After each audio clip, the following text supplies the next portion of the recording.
Bismillahirrahmanirrahim. Assalamualaikum warahmatullahi wabarakatuh. Alhamdulillah, sidang penonton muslimin muslimat yang dirahmati Allah sekalian. Pertama sekali kita bersyukur kepada Allah Subhanahu wa taala kerana masih lagi dipertemukan pada kali ini. Yang mana pada kali ini kita akan sambung semula bacaan kitab Pati Munyatul Musalli, kitab yang membicarakan tentang sembahyang. Yang lepas kita dah bincang berkaitan dengan solat jamaah, solat secara berjamaah. Jadi untuk kali ini siri yang ke-28, kita akan bincang berkaitan dengan sembahyang Jumaat. Qala musannif rahimahullahu ta'ala, kita telah tahu orang yang meninggalkan jamaah ini janjian Allah sangat besar, yang mana Allah Ta'ala telah menjanjikan kepada mereka yang mengerjakan solat secara berjamaah, iaitulah mendapat pahala yang besar, iaitulah 27 darjat ataupun 27 pahala, berbanding dengan solat sendirian hanya dapat 1 pahala. Maka terlebih besar lagi tinggal sembahyang Jumaat. Orang yang tinggal sembahyang Jumaat ni lebih besar lagi lah janjian Allah itu, hingga janjian siksa lah yang ni, hingga disuruh perang dan bakar rumah pada orang yang meninggal akan solat Jumaat. Jadi orang yang meninggalkan solat Jumaat ini diperintahkan oleh hukum syarak, oleh hukum Tuhan, iaitulah dengan perang mereka ini, dengan kita memerangi mereka ini, mereka yang meninggalkan solat Jumaat dengan sengaja, dan dibakar rumah mereka itu. Itu janjian yang sangat besar, janjian yang janjian daripada Allah Subhanahu wa taala menyuruh kita berperang, pemerintah memerangi mereka yang tidak hadir solat Jumaat dan hendaklah dibakar rumah mereka itu. Itu menunjukkan ancaman yang sangat besarlah kepada mereka yang meninggalkan solat Jumaat. Sabda Nabi sallallahu alaihi wasallam, maksudnya, artinya, sesiapa meninggalkan solat Jumaat 3 kali, sesiapa meninggalkan solat Jumaat 3 kali dengan tidak ada uzur, nescaya Tuhan menteri hatinya tidak terima perkara yang baik. Maksudnya, kalau sesiapa yang tidak menghadirkan diri, menunaikan solat Jumaat sebanyak 3 kali berturut-turut, maka Allah Ta'ala menteri, Allah Ta'ala peteri, kunci hati dia, peteri hati dia, dan Allah Ta'ala tidak terima perkara yang baik daripada orang tersebut. Itu maksudnya. Qala musannif, dan ditanya akan Abdullah bin Abbas. Abdullah bin Abbas ni adalah sepupu Nabi kita Muhammad sallallahu alaihi wasallam, yang mana sekarang ni masjid Abdullah bin Abbas ini terletak di Taif, yang mana Abbas adalah bapa saudara Nabi lah. Abdullah tu adalah sepupu Nabi. Dan ditanya akan Abdullah bin Abbas daripada seseorang berjaga malam. Berjaga malam tu sebab apa? Buat ibadah. Maknanya berjaga malam sebab buat ibadah. Dan puasa tengah hari, puasa di siang hari, tengah hari. Tetapi walaupun kata dia tu kuat ibadah, berjaga malam, ibadah qiyamul lail dan sebagainya, dan dia berpuasa di tengah hari, di siang hari, tetapi dia tu tidak hadir Jumaat, tak datang Jumaat, dan jamaah, Jumaat pun tak datang, jamaah pun tak datang. Maka jawab Abdullah bin Abbas, dalam neraka, orang tersebut dalam neraka. Yakni, yang kata dalam neraka tu, yakni orang itu di dalam neraka. Orang mana? Orang yang berjaga malam, ataupun qiyamul lail, berjaga malam untuk beribadah kepada Allah, dan pada siang hari dia berpuasa, tetapi dia tidak menghadirkan solat Jumaat dan jamaah Kata Abdullah, orang ini di dalam neraka. Tu. Walaupun buat ibadat tengah malam, bangun tengah malam dan puasa siang hari, tapi tak hadir Jumaat dan tak hadir jemaah, solat jemaah. Abdullah bin Abbas kata orang ni dalam neraka. Itu nak kata besar lah. Besar ancaman daripada Allah Subhanahu wa ta'ala bagi mereka yang meninggalkan solat Jumaat dan juga jemaah. Qala musannifu rahimahullahu ta'ala, dan hari Jumaat sangat mulia di sisi Tuhan. Jadi hari Jumaat tu adalah hari yang sangat mulia di sisi Tuhan kita. Sangat mulia. Sebab apa? Kerana ia hari Jumaat tu penghulu segala hari. Sebab hari Jumaat tu adalah penghulu, ketua segala hari. Sebab itulah dimuliakan di sisi Tuhan. Dan pada hari Jumaat itu juga dijadi Tok Adam. Jadi Tok Adam ataupun Nabi Adam AS dijadikan pada hari Jumaat. Tu. Dan pada hari Jumaat itu juga berdiri hari kiamat. Berdiri dengan maksud berlaku. Berlaku hari kiamat. Maknanya hari kiamat akan berlaku pada hari Jumaat. Hari Jumaat bila? Wallahu a'lam, semuanya dalam pengetahuan Allah Subhanahu wa ta'ala. Tarikhnya bila tu wallahu a'lam, tetapi hari Jumaat berlaku pada hari Jumaat kiamat tersebut. Jumaat bila? Wallahu ta'ala a'lam, Allah lah yang lebih mengetahui. Dan pada hari Jumaat tersebut juga dikeluar dan dimerdekakan, dibebaskan daripada api neraka 600,000 pemerdekaan. Maknanya pada hari Jumaat jugalah Allah Ta'ala membebaskan, mengeluarkan orang yang bersalah yang ada di dalam neraka sebanyak 600,000. Allah Ta'ala mengeluarkan tu pada hari Jumaat. Maknanya Allah Ta'ala membebaskan 600,000 penghuni neraka. Keluarkan tu daripada neraka lah. Tu sebanyak 600,000 pemerdekaan. Dan sesiapa mati padanya, sesiapa tak kira siapalah, tak kira pangkat apa pun, yang mati padanya pada hari Jumaat tersebut, ditulis akan mati syahid. Orang yang mati pada hari Jumaat dikira sebagai mati syahid. Dan lepas daripada azab kubur. Orang yang mati pada hari Jumaat, yang pertama dia tu dikira sebagai mati syahid, dan yang kedua dia terlepas daripada azab kubur. Tu. Itulah.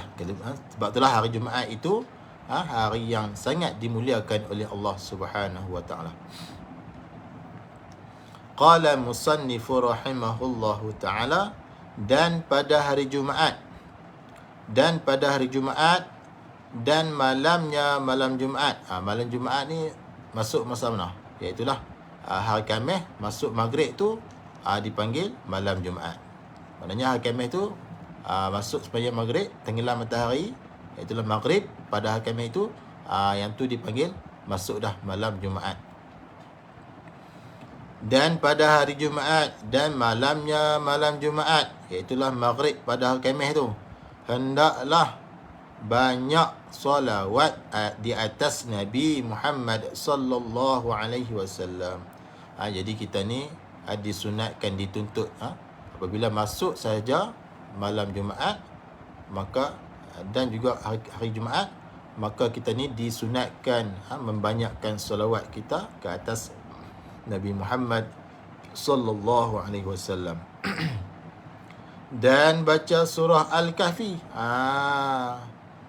Dan disunatkan kita juga membaca surah Al-Kahfi pada bermula daripada malam Jumaat dan hari Jumaat. Dan pada pagi Jumaat tersebut sunat mandi. Kita disunatkan mandi pada hari Jumaat, pada pagi Jumaat tu kita disunatkan mandi. Mandi tu dengan niat sunat Jumaat. Kita mandi tu dengan kita berniat, sahaja aku mandi sunat Jumaat. Seperti ada lafaz niat adalah sahaja aku mandi sunat Jumaat. Kita kena niat macam tu lah. Maknanya hari Jumaat pagi-pagi tu kita disunatkan mandi mandi Jumaat. Itulah dengan kita niat sahaja aku mandi sunat Jumaat kerana Allah Ta'ala tu. Maka kita dapatlah pahala sunat tu. Sunat mandi Jumaat tu. Dan sunat qala musannif, dan sunat berpagi-pagi datang Jumaat. Maknanya datang Jumaat tu awal lah. Disunatkan datang ke masjid, datang untuk solat Jumaat tu awal sunat. Dan perhatilah khutbahnya. Dan kita ni dikehendaki memerhatikan isi kandungan khutbah yang disampaikan oleh Tuan Khatib. Kena perhatilah. Jangan tidak. Jangan tidak. Kita kena perhati apa yang Tuan Khatib cakap tu, kita kena perhati. Kita kena ambil perhatian. Kena fokus. Qala musannif, dan bid'ah mentakhirkan Jumaat. Bid'ah ni maksudnya perkara yang diada-adakan pada zaman sekarang yang mana tidak ada pada zaman Nabi SAW. Itulah dinamakan bid'ah. Dan bid'ah juga terbahagi kepada beberapa hukum lah. Ada bid'ah sunnah, ada bid'ah haram. Dan bid'ah mentakhirkan Jumaat, iaitulah melewat-lewatkan Jumaat. Bid'ah hukum dia. Sebab apa? Kerana nanti orang banyak pekerjaan. Sebab orang yang datang solat Jumaat itu kebanyakan adalah orang yang bekerja. Jadi kalau melewat-lewatkan Jumaat, jadi menyusahkan orang yang nak bekerja tu. Tu. Dan orang malas, lagi pula malas wadah juga. Malas seperti orang kedai dan lain-lain lah. Orang kedai ni orang yang ada pekerjaan lah, yang sibuk dengan pekerjaan. Kalau melewat-lewatkan solat Jumaat, jadi menyusahkan mereka. Tu. Jadi bid'ah lah hukum dah. Mentakhirkan Jumaat tu. Jadi kena buatlah Jumaat setelah mana masuk waktu zuhur. Kena mula Jumaat tersebut. Jangan melewat-lewatkan, kerana ramai yang bekerja ketika itu. Baik. Qala musannif, dan wajib di atas orang yang memerintah dan ketua-ketua di kampung. Orang-orang yang memerintah ni sebenarnya imam masjid, ketua-ketua kampung, ketua-ketua kampung. Wajib apa? Memaksa akan orang yang tidak hadir Jumaat. Jadi sebagai ketua kampung ataupun imam masjid, dia kena paksa ahli qaryah dia ataupun orang di bawah dia lah, untuk hadir Jumaat. Dia kena paksa, wajib ke atasnya. Dan denda, bukan kita paksa kena denda pula. Bukan sekadar dia paksa, dia kena bagi tahu, dia kena umum, dan dia kena paksa, dan juga denda. Kemudian yakni selepas ditakutkan dia. Maknanya tugas dia, wajib dia menakut-nakutkan orang yang ahli qaryah adalah orang yang di bawah dia tu, menakutkan dia dengan memberitahu tentang azab Allah Subhanahu Wa Taala bagi mereka yang tidak hadir Jumaat. Dan dia denda selepas mana dia beritahu tu, dia kena denda lah. Kalau ada yang tak hadir, kena denda. Dan ditakutkan dia supaya apa? Supaya ramai Jumaat. Dia kena paksa, dia kena denda, dia kena takutkan. Sebab apa? Sebab nak bagi Jumaat tu jadi ramai, supaya ramai yang datang solat Jumaat. Wajib lah ke atas ketua kampung ataupun imam. Sebab imam ni ketua lah. Dan masyhur nyata kebesaran agama Islam. Masyhur ni terkenal lah. Nyata terang kebesaran agama Islam tu lah. Begitu juga dikeras, dipaksa pada sembahyang. Begitu juga ini samalah macam solat Jumaat tu, dikeras, dipaksa pada sembahyang waktu yang 5. Bukan kata solat Jumaat saja kena paksa, kena denda, kena takutkan. Balah sembahyang 5 waktu juga hendaklah dikeraskan, dipaksa mereka itu ahli qaryah ataupun orang di bawah dia untuk datang dan mengaji agama. Mengaji agama pun sama juga. Sebagai ketua kampung, sebagai imam, dia kena paksa supaya orang di bawah dia tu mengaji atau sembahyang 5 waktu secara berjamaah. Dia kena paksa, dia kena takutkan dan dia kena denda. Itulah tanggungjawab sebagai ketua.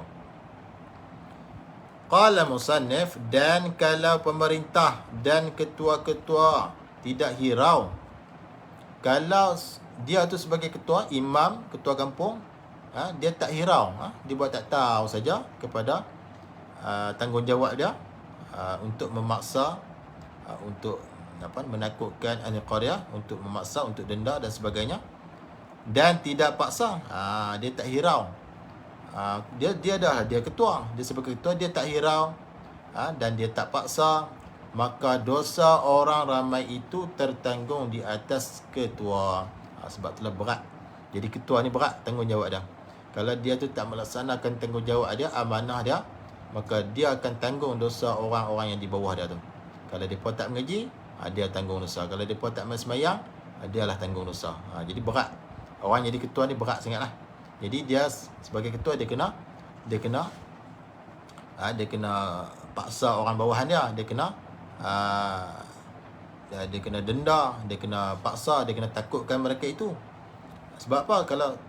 Kalau dia buat tak hirau, dia buat tak tahu saja dengan tanggungjawab dia, maka dosa orang yang tak hadir Jumaat dia akan tanggung. Ketua tersebut akan tanggung. Anak Korea dia tak pergi mengaji, maka dosa tu dia akan tanggung. Jadi dia kena ni lah, dia kena keras sikit lah sebagai ketua. Sekali lagi, dan kalau pemerintah dan ketua-ketua tidak hirau, buat tak tahu dengan tanggungjawab mereka itu, dan tidak paksa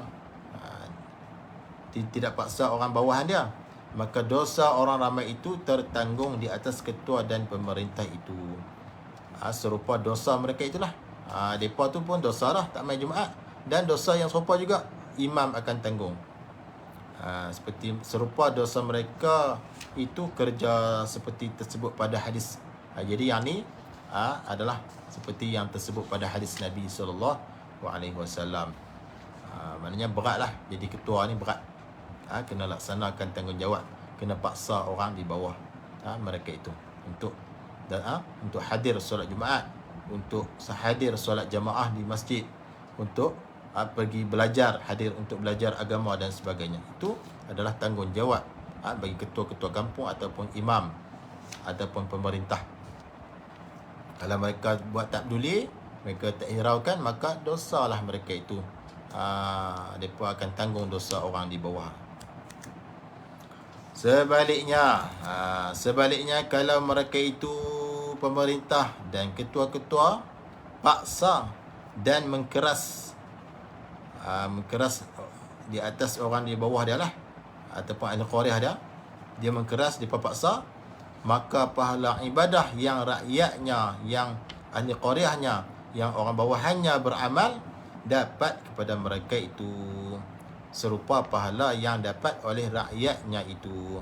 Jadi kalau mereka ini sebagai ketua, sebagai imam, sebagai pemerintah, apabila mereka memaksa, mereka mengeras, mereka memaksa orang di bawahannya ataupun ahli qaryahnya ataupun rakyatnya untuk datang hadir solat Jumaat, lagi untuk hadir solat berjamaah di masjid, dan memaksa mereka untuk belajar agama, maka mereka akan mendapat pahala seperti mana pahala yang rakyatnya lakukan tersebut. Tu maksud dia. Jadi itulah, kalau paksa dapat pahala lah, kalau rakyatnya ikut dapat pahala. Kalau tak paksa, tanggunglah dosa mereka itu. Tu berat lah jadi ketua ni. Jadi ketua ni berat. Qala musannifu rahimahullahu ta'ala, dan sembahyang Jumaat ini dapatlah Jumaat kepadanya kalau dapat berjamaah 1 rakaat dengan imamnya.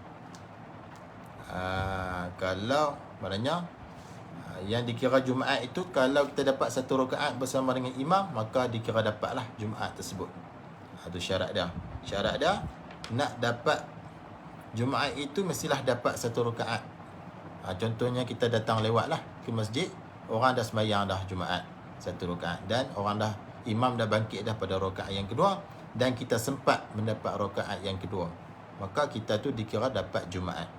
Atau dapat tamakninah makmum dalam rakaat imamnya pada rakaat yang kedua. Bagi imam, maknanya dia dia datang tu lewat macam tadi lah. Masa dia datang tu imam dah rakaat, kemudian dia datang terus Allahu Akbar, takbir, terus dia rakaat. Maknanya dia dapat tamakninah bersama dengan imam. Tamakninah ni maksudnya sekadar kita sebut subhanallah masa tu. Maknanya dia datang tu imam dah rakaat, kemudian dia datang terus dia takbir, kemudian terus dia rakaat. Kemudian dia dapat masa sekadar dia sebut subhanallah masa tu, rakaat bersama imam, maka dikira juga dapat Jumaat. Tu. Dan kemudian daripada salam imam, hendaklah makmum tambah satu rakaat, serta sunat dikuat bacaannya pada rakaat yang ditambah kemudian daripada salam imamnya. Maknanya orang yang datang lambat tadi, yang dapat satu rakaat bersama dengan imam, ataupun dia dapat tamakninah ketika imam rakaat pada rakaat yang kedua tu, maka selepas daripada imam memberi salam, dia kena tambah lagi satu rakaat lah, untuk cukupkan dua rakaat. Kemudian dia sunat dikuatkan bacaan dia kena baca kuat lah, sunat dijaharkan bacaannya pada rakaat yang dia tambah tu. Maknanya rakaat yang kedua dia tambah tu lah, dia disunatkan baca dengan kuat, baca surah Fatihah dan surah-surah selepas tu lah.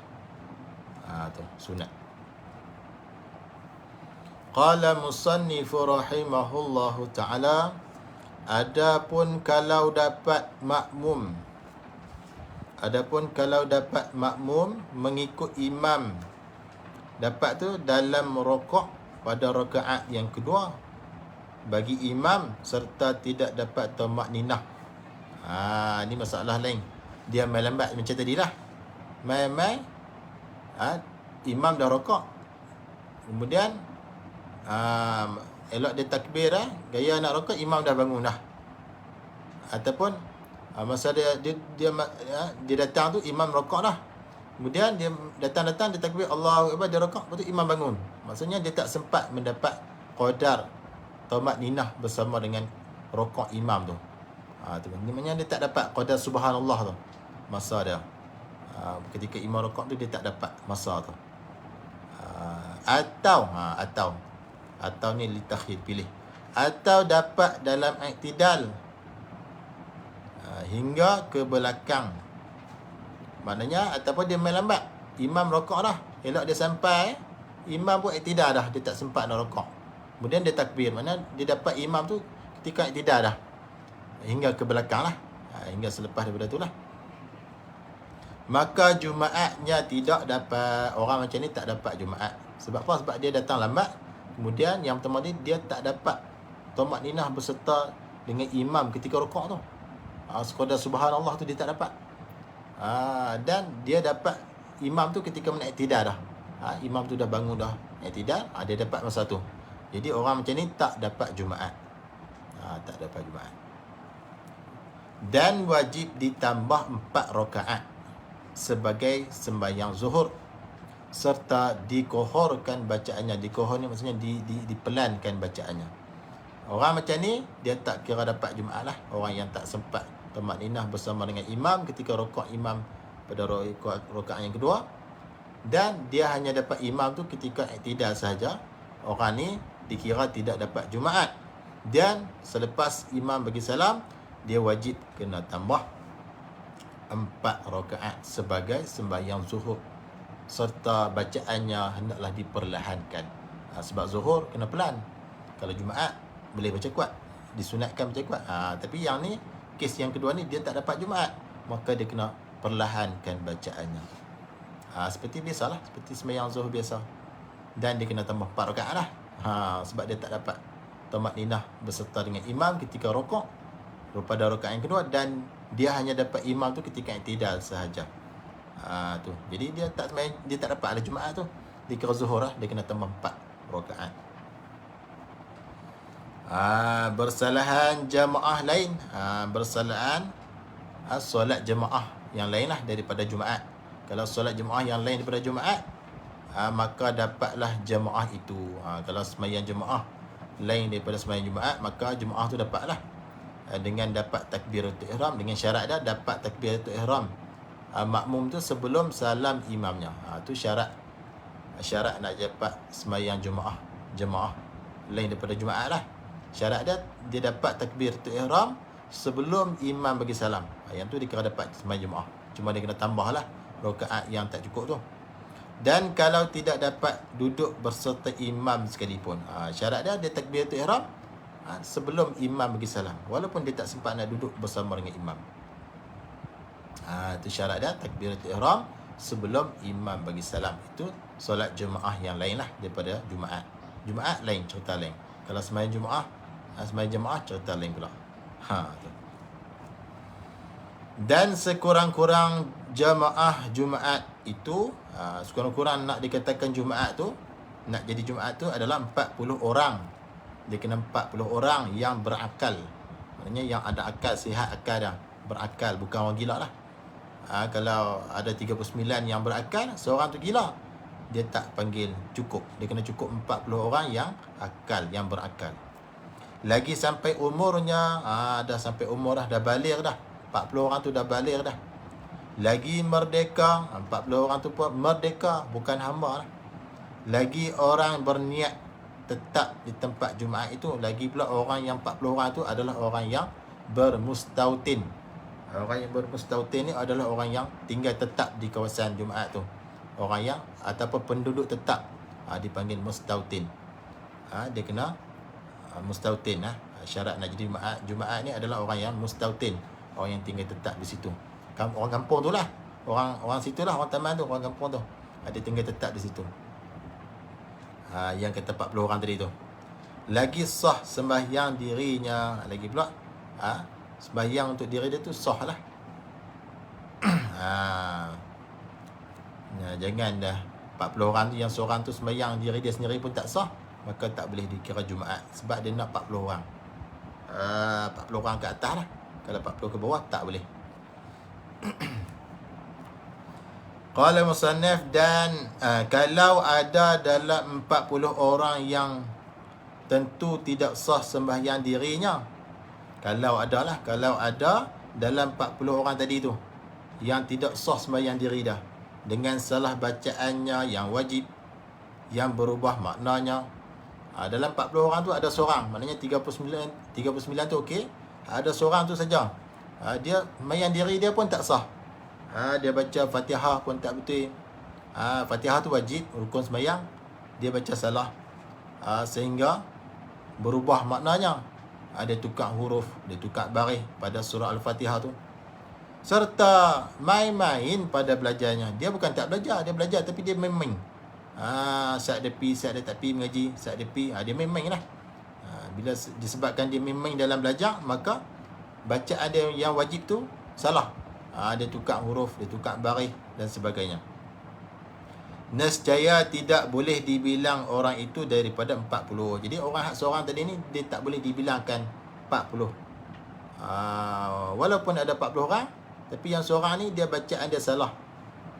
Bacaan dia salah, Fatihah dia salah.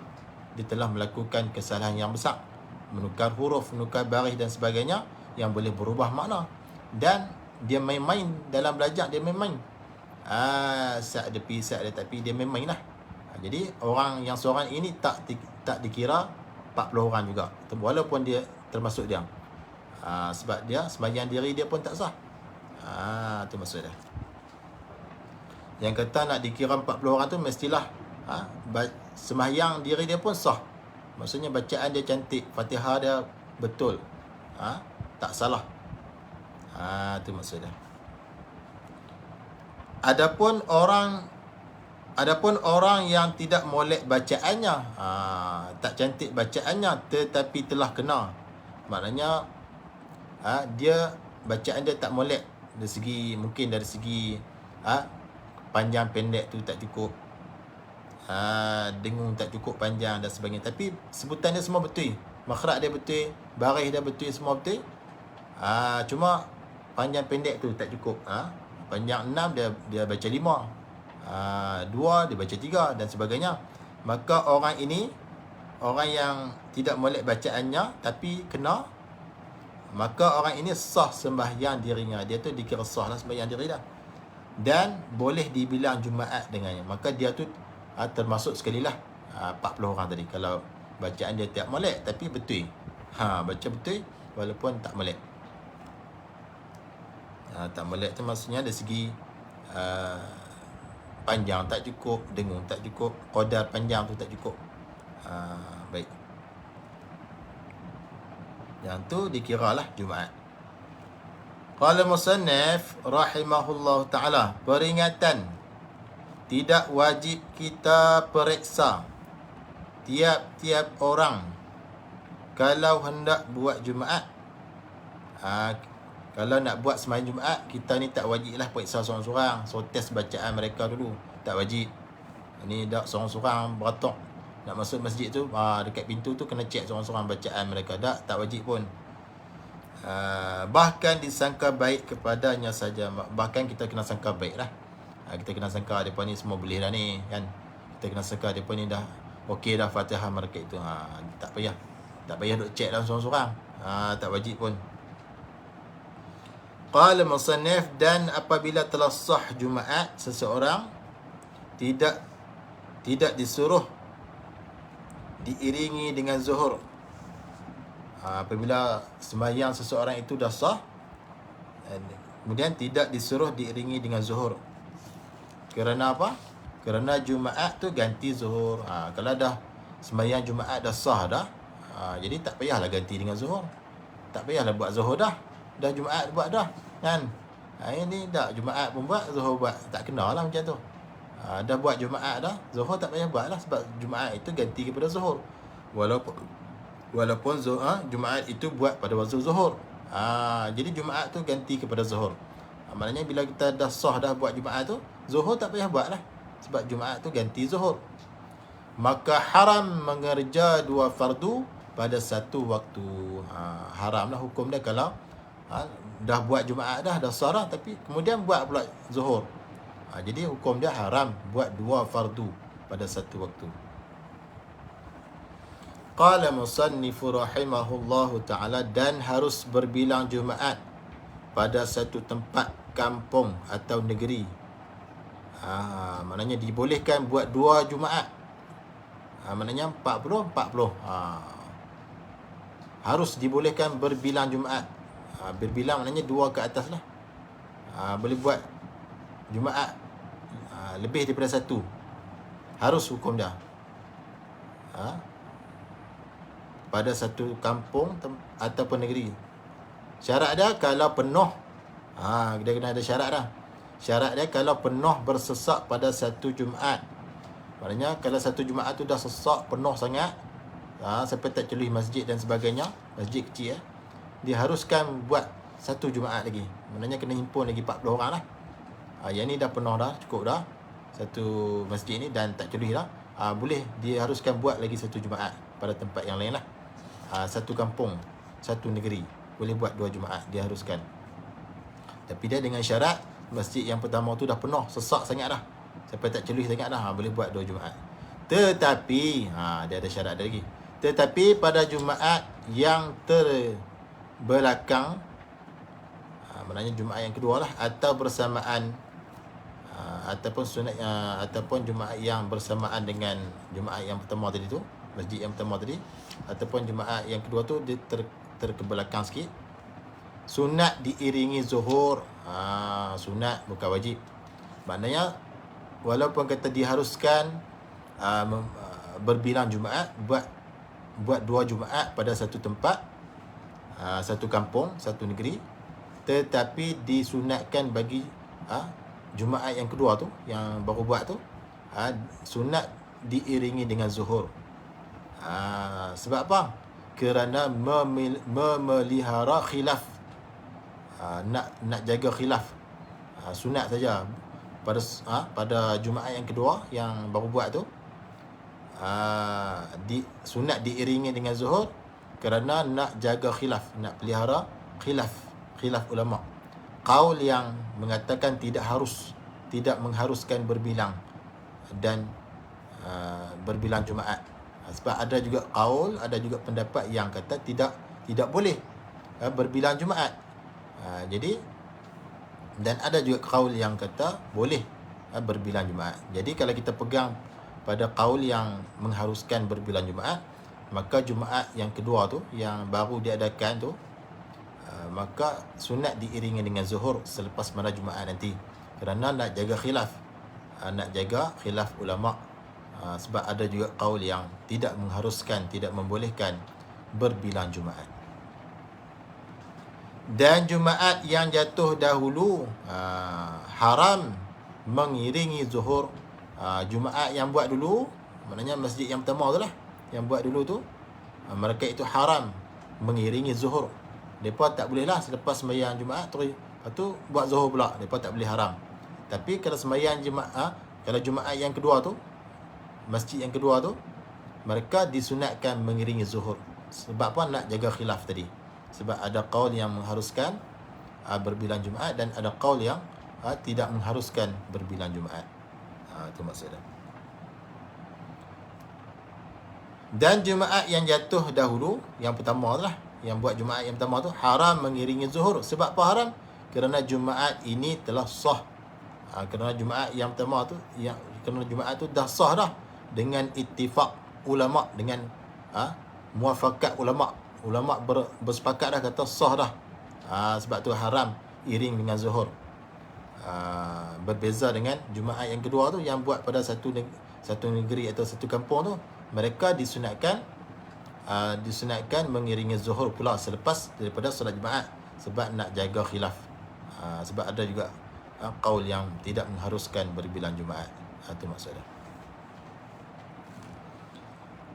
Adapun qaul musannif, adapun taqlid qaul qadim, adapun mengikut qaul yang qadim ni, yang dulu, yang mengenalkan sah Jumaat 3 orang atau 4 orang, maka khilaf ulama, bersalahan pendapat ulama menetapkan qaul itu daripada imam mazhab kita Syafi'i kah atau tidak. Ada juga qaul yang dululah yang mengatakan sah juga Jumaat 3 orang ataupun 4 orang sah. Maka khilaf ulama lah nak menetapkan qaul itu. Adakah qaul yang mengatakan sah Jumaat 3 orang atau 4 orang itu daripada imam mazhab Syafi'i ataupun bukan. Tu. Dan juga taqlid mazhab Abu Hanifah, harus buat Jumaat 3 orang. Taqlid. Dan juga taklid mazhab Abu Hanifah. Taklid ni ikutlah, kita ikut mazhab Abu Hanifah yang mengatakan harus buat Jumaat 3 orang. Tu mazhab Abu Hanifah lah. Atau taklid ikut Imam Maliki, mazhab Maliki, boleh buat Jumaat 8 orang. Kalau mazhab Maliki kata 8 orang boleh dah buat Jumaat. Kalau mazhab Hanafi 3 orang pun boleh dah buat Jumaat. Itu mazhab ni lah, mazhab Hanafi, mazhab Maliki lah. Tapi kita di Malaysia ni mazhab Syafi'i, kena 40 orang juga. Tu. Maka tidak sah taklidnya. Tak sah lah taklid tersebut, tak sah. Taklid mazhab Hanafi mengatakan 3 orang dah cukup dah buat Jumaat. Taklid mazhab Maliki mengatakan 8 orang pun dah boleh dah buat Jumaat. Maka taklid tersebut tidak sah. Sebab apa tak sah? Kerana banyak orang kita tidak tahu hukum dua imam itu, apa yang wajib dan syarat dan lain lah. Padahal syarat taklid hendak tahu yang tersebut bagi orang mazhab Syafi'i.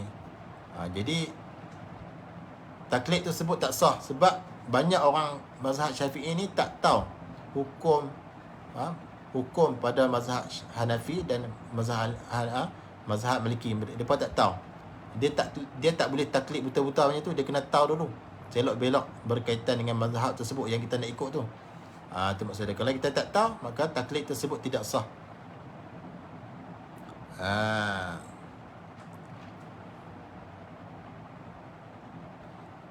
Apa yang wajib pun tak tahu dalam mazhab Hanafi, apa yang sunat pun tak tahu. Dalam mazhab Maliki pun sama juga, tak tahu. Tapi kita nak taklid, tak boleh lah. Dia syarat nak taklid, dia kena tahu dulu.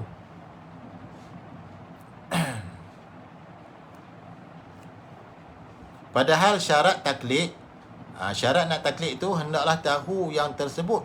Kena tahu apa yang wajib, apa syarat, apa rukun dalam mazhab tersebut. Kena tahu. Itu syarat dah. Padahal syarat taklid hendak tahu yang tersebut. Iaitu apa yang wajib, syarat dan rukun. Hendak tahu yang tersebut tu bagi orang mazhab Syafi'i. Maknanya orang yang bermazhab Syafi'i, kalau dia nak taklid juga kepada mazhab Hanafi ataupun mazhab Maliki, syarat dia kena tahu apa yang wajib, apa syarat dan apa rukun dalam mazhab yang dia nak taklid tu. Tu syarat dah. Sebab apa? Supaya tidak jadi bertapung hukum mazhab itu. Supaya tak jadi tapung lah. Tak bertapung. Contohnya macam dekat kain tu lah, bertapung-tapung kan.